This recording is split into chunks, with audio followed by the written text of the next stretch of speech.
So, boys, we're back. Obviously, this is going to be on the both of our channels. If you don't know me, I'm Iestyns Ig. Currently traveling the world, making money online, making money off my phone, whatever you want to say. And yeah, today I'm with Zing. How you doing, guys?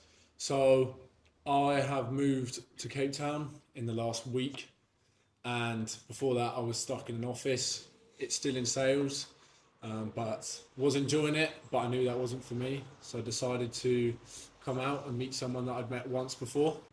It's kind of crazy, right? We've only actually met once before, and we just met once, didn't like for like probably like 4 hours max, and he just took a one-way flight from London just to come and meet me in Cape Town. Like realistically, that's kind of crazy. Most people want to meet someone a certain amount of times before they actually meet them or do whatever.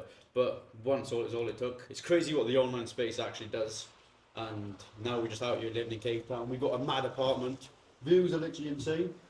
And yeah, we're just going to be talking about our journey, why we're in Cape Town, and why we're actually traveling. So, Zane, what's your reason for actually coming to Cape Town and actually taking that risk to start traveling out of the UK? Because the main thing for me that made me move was because with the UK, I'm still at the age where I was in my parents' sort of house. I was in the bedroom. I couldn't sort of create that hunger for myself to go and get more. I was still working every day, but it felt like I needed that extra sort of push factor that would mean I'd have to go out to sort of start making more money. The roof over my head now relies on me spending the money. The food that I put on the table now relies on me spending the money.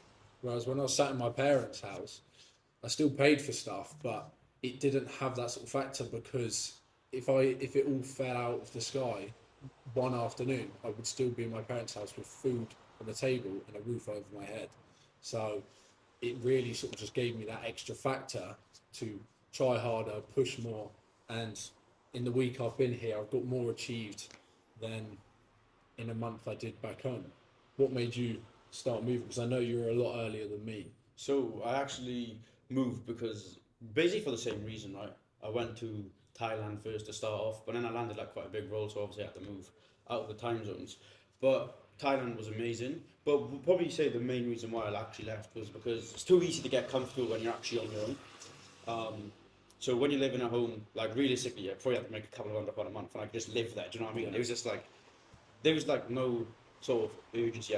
It's too easy to get too comfortable. So I quit my 9 to 5 to actually get freedom, and I stayed in the UK, rainy, wet, still living at home. I was like, what have I quit my 9 to 5 for? I just didn't really know.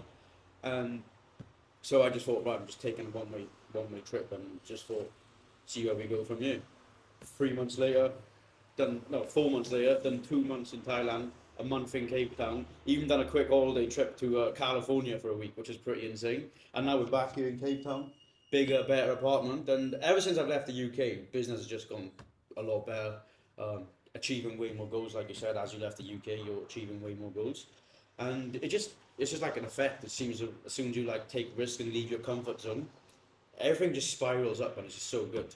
But one thing I've noticed, right, both of us have left our homes because we were too comfortable. Many people wouldn't have actually left their homes because they like the comfort and they don't want to leave that because they get a bit scared of what they're doing. So I feel like that's like a big step ahead already because most people are just like, right, I'm happy at home, I can make a couple of grand a month and I'll just chill and save up some money. But we took the other step where we're so uncomfortable, we kind of got to work hard to earn our money, and like we can't really settle for less.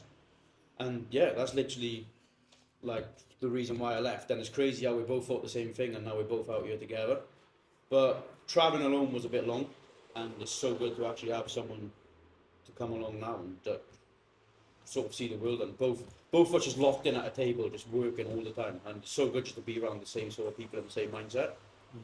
But yeah, Because I was going to say that as well. Because I don't know about you, but especially with myself in the UK, it's too easy to get very comfortable in a routine. So, especially for me as someone who dials B2B, Monday to Friday is my sort of hours role. Now, on the weekend, it's hard to stay focused on the end goal. So you end up sort of laying around, not getting up too much, and sort of losing sight of where you want to be. Monday rolls around, and you think, now I've got to get my stuff in order. So, for me as well, that was another big sort of point is I need to sort of, if I want to achieve big goals, I've got to work on them 7 days a week. 365 days of the year. So what better way to do it than to sort of minimalise what I'm doing outside of work in my life? So that was the risk I took, the opportunity I took. Do I think I would have moved if Iestyn didn't call me? I think it would have been a long time coming. But what was your experience living in the UK, sort of when you weren't sort of at a 9 to 5? So I feel like the UK is like I don't look down on the UK at all because it's a great place to live. There's some beautiful countries and stuff like that, beautiful countryside and stuff. But one thing I will say is the people there do get very negative, and even so, like with us now, we're making money online. We want to be these entrepreneurs or whatever.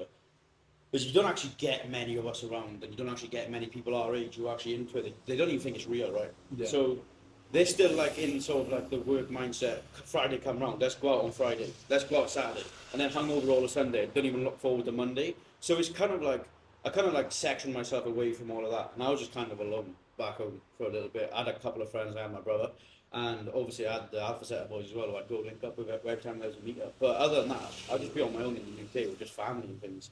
But I feel like one of the biggest important things was living in the UK. If you do want to succeed and do want to get somewhere and not be stuck in the same place, you've got to like limit who you're actually bothering with and depending on what they do. Because my biggest growth come from when I was actually bothering with people who are in the same mindset and actually pushing for more.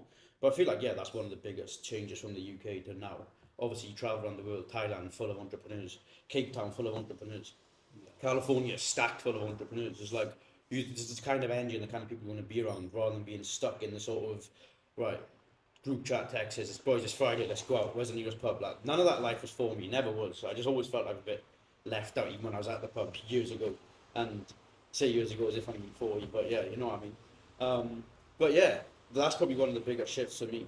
And obviously, like I'm actually kind of looking forward to going back to UK in a couple of months or whenever I actually go back to actually meet up with some of the boys who are locked in and dialed in over there. But the majority of the guys, there's not many. That's why you've got to sort of network with guys in the online space or guys who are actually pushing to do more with life. And then it'll change you. 100% it'll change you. Was you sort of in the same position? I was in the same position, and a lot of the sort of people I've met in the UK who do have the same mindset have pushed me to do a lot better things. Now, there's people I haven't even met in the UK that have pushed me a lot further, put me in the right circles, and given me the advice I needed at the right time. So I am thankful for the UK at that. But I do think a change in environment is very, very good if you do want to take a step that you are struggling to make. I think a change in environment is the easiest thing you can do.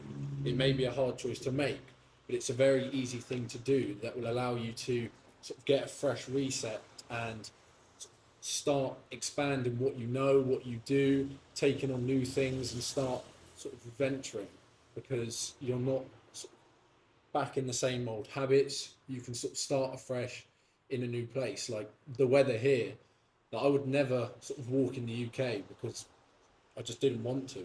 Whereas here, I'd happily walk around because it's such a nice environment that sort of it shifts my mood. I went for a run along the beach, like you do, sort of start to do tasks and start to build habits that are new and that you didn't want to do in the old place.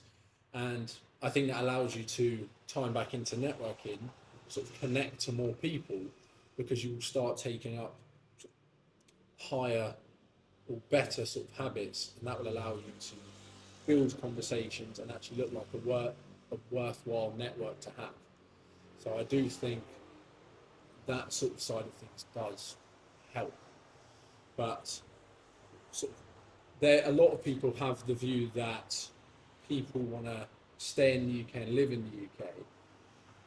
Where do you think you'll end up, or is that sort of something you haven't come to? Well, I generally don't even know. Since I traveled the world, that's actually a very good question. Since I've been traveling and stuff, like every place I've gone to, I'm like, right, I want a place here when I'm older. Go to the next place, right, I want a place here when I'm older. And then you go to another place, you're like, where am I going to get a place? Like, where am I actually going to get a place? Because like, there's so much of the world out there. I just don't know where I'm going to settle. Like, all I know, I might settle back in the UK after I do all my traveling. Like, maybe while I'm young now, and be like, right, I want to go, yeah. Maybe when I'm older, I want to be like, right, I just want to chill in the UK. It wasn't as bad as, like, people make it out to be. Because I know it's not. And I know a lot of people do traveling when they're younger and things. And when they're older, they do actually settle at the UK. But no idea right now where I actually do want to settle. Um, but yeah, I'm guessing you're in the same boat right now, right? Because you haven't actually seen much of the world just yet. So what are you thinking? I'm in a very similar sort of boat because it's sort of given me the idea that I don't want to sort of start buying into things and start holding myself down in one particular place. Like when people start putting mortgages down and financing cars and stuff like that, and that all comes with sort of building a lot more wealth. But also the fact of I don't want to tie myself down to one place because a month and a half ago, I had a 22 plate car. I was working in an office 9 hours a day, 6 days a week. I was making decent money for someone employed at 20. But a month and a half later, I'm staring at a laptop screen for 14 hours a day in a beautiful country, networking with people who are going to improve my mindset and further my skill set, and actually on a path to start building more and more income for myself. So I think it's hard to say where you want to go, but it has given me sort of lessons of what I believe my life will be like in the future. Yeah, for sure. Well, we've obviously spoke about quite a lot of things so far. Gone on about quite a lot of things, but Zane, what do you actually do? How do you earn money right now? You've obviously quit a 9 to 5. These guys don't even know how you earn money right now. It's very true. So I'm currently dialing on a B2B offer for US hours.